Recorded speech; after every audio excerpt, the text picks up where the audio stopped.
George R.R. Martin says, I love my morally grey characters. Meanwhile, based Giga Chad Tolkien, kill evil, behead evil, roundhouse kick evil into the concrete, stir-fry evil in a hobbit pan, etc., etc.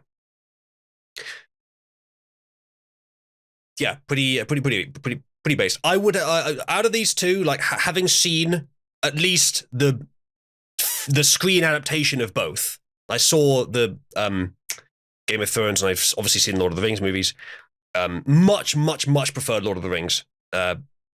There may be some others for whom that varies, but I think the comparison of these two writers is unfair to Tolkien. Tolkien is clearly the better writer in terms of creating a story that humans can sort of connect with.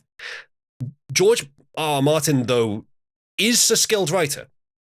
He did produce some very intricate and very high-pressure social situations which are believable.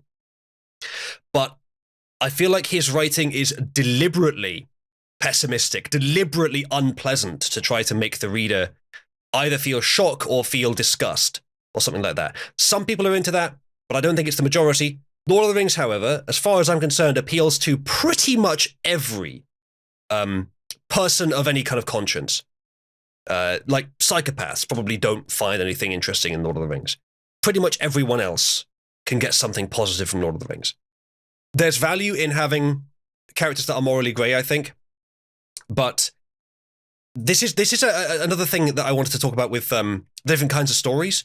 I've been thinking recently that there are two broadly different ways to write a story, which I refer to as parabolistic and simulistic.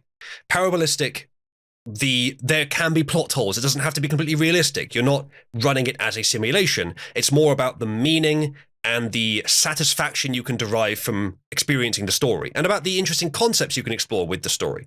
Whereas simulistic, you set the starting variables in position, and then you just run them. And it can be a lot more pessimistic. It's a lot more about what humans do in extremely high-pressure situations. It's has usually less plot holes, tries to fill more things in. Both kinds of stories are valuable. But I usually prefer the parabolistic kind over the simulistic kind. But I usually write the simulistic kind, at least for TTRPGs, because you kind of need to have less plot holes there.